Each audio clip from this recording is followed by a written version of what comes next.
ఎంత మీరు మీ గొప్పతనం అంటే మీరు ఇప్పుడు చూసి ఒక ఈవెంట్ లాగా చూసి యువర్ ఏబుల్ టు కమ్అవుట్.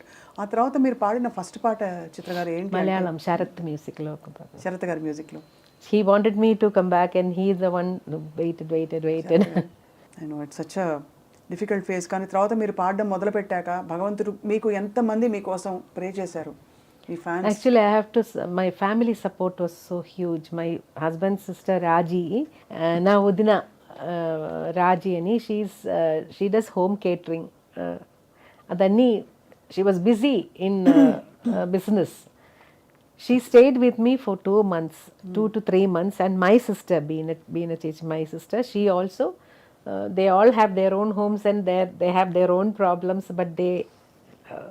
అదన్నీ వదిలేసి నాతోనే నా ఇంట్లోనే ఉండిపోయి ఫస్ట్ నన్ను స్టూడియోకి తీసుకెళ్ళడం వరకు they stayed with me. That was a great support.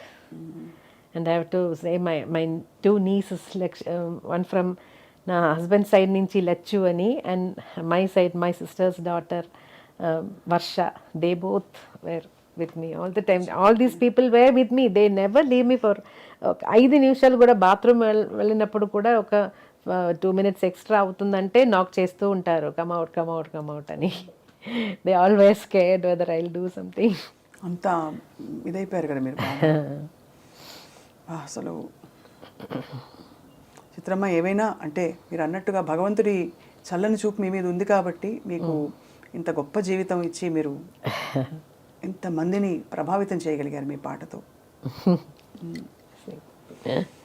So మరి అవార్డ్స్కి మీరు పొంగిపోరు, మరి దేనికి పొంగిపోతారు? మరి ఏది అభిమానులు వచ్చి మీరు పిల్లలతో చాలా చుట్టూ ఉన్నప్పుడు అది నాకు హ్యాపీయెస్ట్ మూమెంట్ అదే. పిల్లలంటే innocence and positivity. So I love being with them. I want to be one amongst them. చాలామంది ఇన్ని రియాలిటీ షోస్లో మీరు పిల్లలు పాడుతుంటే మీరు మురిసిపోవడం, ఎంకరేజ్ చేయడం చూస్తాం. కొంతమంది జడ్జెస్ కొంచెం స్ట్రిక్ట్గా కూడా ఉంటారు, మీరు మాత్రం చాలా ఎంకరేజింగ్గా ఉంటారు. అయితే నెగటివ్స్ కూడా కొంచెం అప్పుడప్పుడు చెప్తాను, లేదంటే వాళ్ళకి they need to grow. Negatives కూడా చెప్పాలి కదా. అవును అవును, మనకు కూడా అలాగే కదా. నా డాడీ కూడా ఎప్పుడు ఎంకరేజింగ్ వర్డ్స్ కంటా ఎక్కడెక్కడ నేను కరెక్ట్ చేసుకోవాలి అదే చెప్తారు. అంటే మీరు ఇంతమంది వస్తున్నారు సింగర్లు, బట్ నిలదొక్కునే వాయిస్లు లేకపోతే పాటలు రావట్లేదు అంటారా వాళ్ళకి? లేదు టూ మెనీ వెరైటీ ఆప్షన్స్ అయిపోయారా? ఇప్పుడు ఒక 4 పాటలు పాడతారు, లేకపోతే 10 పాటలు పాడతారు, మాక్సిమం 50 పాటలు పాడాక ఇంకా they have to rely on concerts. Playback సింగింగ్లో ఒక సస్టైన్డ్ కెరియర్ చాలా మంది వచ్చిందండి సింగర్స్. ముందు తక్కువ కదా, సుశీల గారు, జానయ్య గారు, అలాంటి డిఫరెంట్ జానర్స్ పాడుతున్న 2 గుడ్ సింగర్స్. తర్వాత ఇప్పుడు ఒక్కొక్క రియాలిటీ షో ఫినిష్ అయిన తర్వాత అక్కడి నుంచి ఒక 5 మంది అలాగే వస్తూ ఉంటారు కదా. So every year we're creating so many singers and now there are lot of singers. So it is difficult for one person to sustain కదా.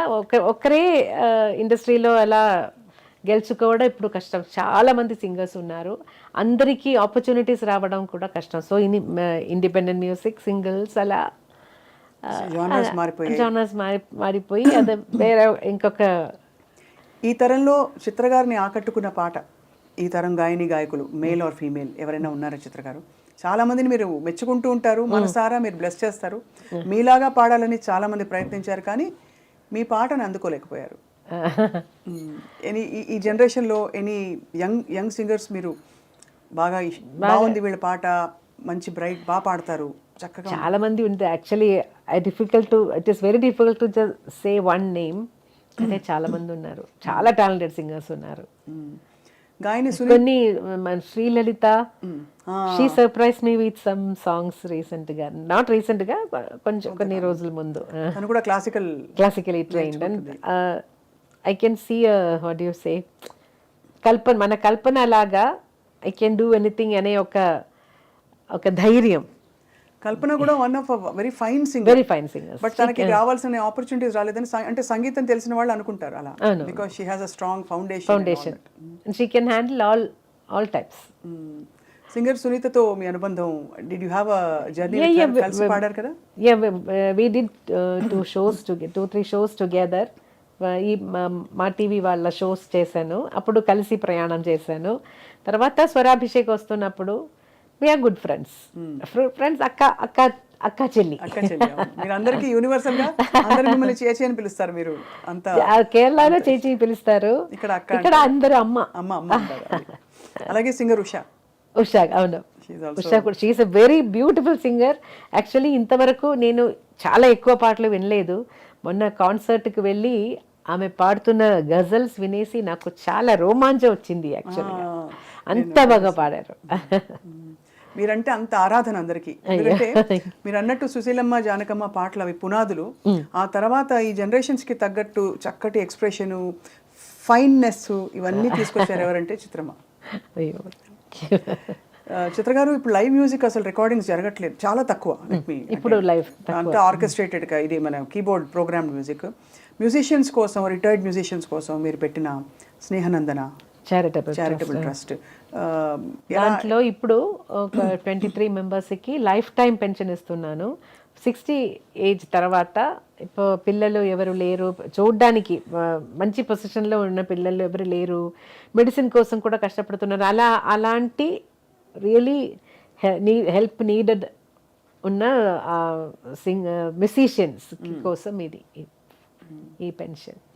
మ్యూజిక్ని ఈ కాలంలో అంటే ఇప్పుడుండే చాలామంది వెరైటీస్ వచ్చేసి చాలామంది సింగర్స్ ఆప్షన్స్ వచ్చిన ఈ తరుణంలో would you advise singing can be a profession అని? ఐ డౌట్, బికాస్ ఒక ఫ్యామిలీని తీసుకెళ్ళాలంటే we need money. Nothing, money needs only money. We need money to live. So అలాంటి పరిస్థితిలో ఇప్పుడు చాలామంది సింగర్స్ వచ్చారు కాబట్టి అందరికీ అవసరం వస్తుందో లేదో అని అది డౌట్ఫుల్గా. ఒక మంత్లో ఒక 2-3 రికార్డింగ్స్ అయినా పాడితేనే మనం we can take life forward కదా. సో అలాంటి పరిస్థితిలో మ్యూజిక్ మాత్రం ఒక, అంటే దానికి ఏంటి ఎక్స్ట్రాడినరీ టాలెంట్ ఉంటే నిలబడుతుందంటారా? అది కూడా ఓన్లీ టైం బౌండ్ అలా వచ్చి వెళ్ళిపోదు. బికాస్ చాలా మంది రియాలిటీ షోస్లో వాళ్ళు పాడుతుంటే దిమ్మ తిరిగిపోయే పాట. అవునవునవును. But I think they can take both together. You need a job and also music. You need to be focusing on music. That is a big change we see these days. చాలా మంది వచ్చారు కాబట్టి చాలా మంది singers ఉన్నారు, అందరికీ ఇది మాత్రం కోవిడ్ టైం మనకు ఒక బిగ్ లెసన్ కదా, ఎవరికి పని లేరు. సో అప్పుడు ఏదైనా ఒక పర్మనెంట్ జాబ్ ఉంటే మంచిదని మనం అందరు మైండ్లో వచ్చింది కదా. సో అందుకే వీ డోంట్ నో రేపు ఏమవుతుందో ఏమో తెలియదు కదా. సో అలాంటి పరిస్థితిలో ఒక జాబ్ ఉంటే అది మంచిది. Very pragmatic. సిస్టర్ గారు, ఖాళీ టైంలో ఏం చేస్తుంటారు మీరు? అసలు ఖాళీ టైం ఉంటుందా? ఖాళీ టైం అంటే ఇంట్లో ఉన్న టైంలో నాకు క్లీన్ చేయడం, నేను కొన్ని వంట రాదు, అయితే మిగతా పనులన్నీ చేస్తాను, క్లీనింగ్, వాషింగ్ అదన్నీ చేస్తాను. సార్కి ఎవరు చేసి పెడతారు ఇంట్లో? ఎప్పుడు నాకు ఎవరైనా ఒకరు ఉంటారు. నేను కిచెన్ వెళ్తే సార్ వేరే ఏదైనా హోటల్ వెళ్తారు తినడానికి. ఎంత చక్కటి చిరునవ్వుతో ఇలా ఎప్పుడు అసలు కలకల మని నవ్వుతూ ఉండే చిత్ర గారికి ఎప్పుడైనా కోపం వస్తుందా మీకు? అసలు కోపం కూడా వస్తుందా? కొంచెం మూడ్స్ ఉంది నాకు. ఐఎమ్ బేసికలీ కొంచెం ఆర్గనైజ్డ్గా ఉంటాను నేను. నేను ఇప్పుడు ఊర్లో లేనంటే కూడా నేను నా ఇంట్లో ఉన్న వాళ్ళకి చెప్తాను, అది అక్కడ పెట్టాను, అది అక్కడి నుంచి తీసి ఇవ్వు అని చెప్తే దే కెన్ డూ. అదన్నీ అలా ఆ ప్లేస్లోనే ఉండాలి. అది కొంచెం అప్పుడిప్పుడు అయిపోయిందంటే నాకు కోపం వస్తుంది. కోపం ఎవరి మీద తీస్తారు? ఓన్లీ ఇంట్లో ఉన్న వాళ్ళ మీద మాత్రం. అంటే తిడతారా ఫస్ట్, లేకపోతే అలుగుతారా? క్వైట్ అయిపోతాను. సమ్ టైమ్స్ చాలా కోపం వచ్చిందంటే ఒకవేళ భోజనం అవాయిడ్ చేస్తాను. అమ్మ బాబోయ్, మా చిత్రమే. అప్పుడు ఎవరు వచ్చి బుజ్జగిస్తారు? సారేనా? కొంచెంసేపు తర్వాత నేను నాకు బంగారు తల్లి నిజంగా. అసలు మీరు చిత్ర గారు, మీరు చాలాసార్లు చెప్పారు అందరితో ఎవరితోనా సింగర్తో పాడితే ఎప్పుడు మీరు కొంచెం జాగ్రత్తగా ఉంటారు. అది వాణియమ్మతో పాడినప్పుడు అయితే వాణియమ్మ చాలా ఫాస్ట్ నేర్చుకుంటారు సాంగ్స్. సో నేర్చుకున్న టైంలో ఒక్కసారి వింటే వాణియమ్మ రెడీ.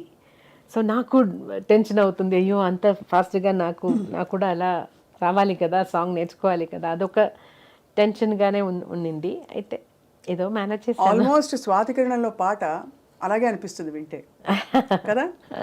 శృతి నీకు గతి నీవు ఈ నాకు ఈ నా కృతి నీవు భారతి.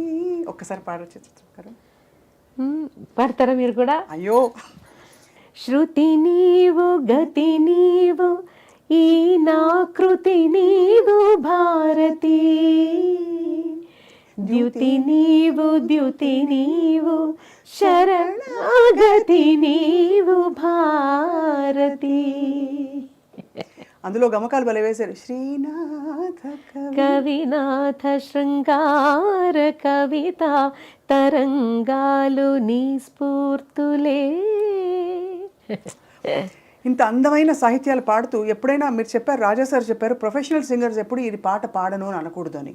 మీరు ఒకసారి నేను ఈ పాట అలా అన్కంఫర్టబుల్ సాహిత్యాలు మీకు అర్థం తెలియడం మొదలు పెట్టాక ఇతర భాషలో కూడా వచ్చాయా? అంటే రకరకాలు వస్తాయి కదా, రాసే, కొన్ని కూసే, songs, కొరికే, నరికే అన్ని. కొన్ని టైంలో అలా అనిపించింది. ఒక తమిళ్ సాంగ్ అదే నేను ఫస్ట్ టైం నేను నాకు ఎంత పాట చిత్రం అది? నేను పాడలేదు ఆ పాట. పాడలేదా? పాడలేదు. అది దేవా సార్ మ్యూజిక్లో ఒక పెద్ద పోయట్ రాసిన సాంగ్. అది కొంచెం ఎలా చెప్పాలో నాకే ఒకలాగా ఉంది. కొంచెం ఫీమేల్ సింగర్కి పాడడానికి కొంచెం సిగ్గొస్తుంది అలాంటి లైన్స్. సో అప్పుడు మాత్రం నేను చెప్పాను, సార్ కొంచెం యువర్ లైన్ మాత్రం అది మాత్రం కొంచెం ఆ ఒక్క లైన్ మాత్రం చేంజ్ చేస్తే నేను పాడేస్తాను, అది నాకు ఏదోలాగా ఉంది. ఆ మ్యూజిక్ డైరెక్టర్ కూడా అలాగే చెప్పారు, నాకు అర్థం అవుతుందమ్మా, డోంట్ వరీ, నేను కవి దగ్గర మాట్లాడేసి ఏదైనా తర్వాత తీసుకుందని నేను వచ్చేసాను. తర్వాత అదే వేరెవరైనా పాడారో లేదో తెలీదు. అయితే ఆ విషయం రాజా సార్కి చెప్పారు ఎవరో, అప్పుడు నాకు ఈ అడ్వైస్ ఇచ్చారు, ఎప్పుడు ఏ పాట కూడా నేను పాడను అని చెప్పకూడదు.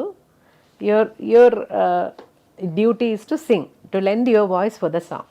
అది బ్యూటిఫుల్గా చేయాలి. అది ఎవరు కావాలని చెడ్డ మాటలు మాట్లాడాలని రాయదు. అది situation, if the situation demands they will write like that. It is your duty to sing, don't interfere in other departments. But ఆ తర్వాత నేను ఏం పాట కూడా పాడనని చెప్పాను. తర్వాత నాకు అలాంటి సాంగ్స్ ఏం రాలేదు. తెలుగులో ఎప్పుడు రాలేదు కదా మీకు అలాగా? పాత టైంలో వచ్చిందో ఏమో తెలీదు. కానీ అదే అనిపిస్తుంది, అంటే మీది డివినిటీ అండ్ భక్తి చాలా అవలీలగా పలికే గొంతు మీది. అంత బ్యూటీ. లతాజీ పాటను గురించి ఎలా అనుకుంటావు, సుశీలమ్మ పాటను ఎలా అనుకుంటావు, తీగ లాంటి ఒక ప్యూరిటీ అది చిత్రమ్మ పాటలో ఉంది కదా. సో ఇలాంటి పాటలు వచ్చినప్పుడు మీరు ఎలా స్పందిస్తారా అని ఒక డౌట్ అంతే. సో బట్ మీరు హ్యాండిల్ చేసి ఎనీవే వీ హ్యావ్ టు, వచ్చాము కదా, వచ్చాను. సో ఇప్పుడు ఏది అడిగితే చేయాలి. అది ఎలాంటి సాంగ్స్ ఉంది, ఇది నేను పాడను అనేది రాజా సార్ అడ్వైస్ కూడా.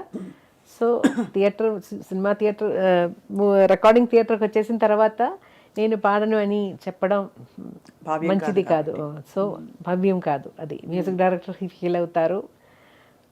సో ఇతర దేశాల్లో మీరు కచేరీలు చేసినప్పుడు బిగ్ షిఫ్ట్, ఇక్కడి నుంచి అక్కడికి వెళ్ళడం, అన్ని టైం ల్యాగ్, జెట్ ల్యాగ్, తర్వాత ఆహారం మారిపోతుంది, అంతా చాలా స్ట్రెయిన్ కదా. నాకు ఆల్వేస్ ప్రాబ్లం వస్తున్నది, ఒక్కసారి అది నేను మర్చిపోలేను. చెన్నై నుంచి యుఎస్ఏ ల్యాండ్ అయిన వెంటనే నాకు ఒక సైనస్ ఇన్ఫెక్షన్ వచ్చింది. ఇది తొందరగా పోతుంది, అది అలా కాదు. 6 months దాకా ఏం మెడిసిన్ తీసుకుంటే, స్టెరాయిడ్ కూడా తీసుకున్నాను, అది 6 months తర్వాత గ్రాడ్యువల్గా వెళ్ళిపోయింది.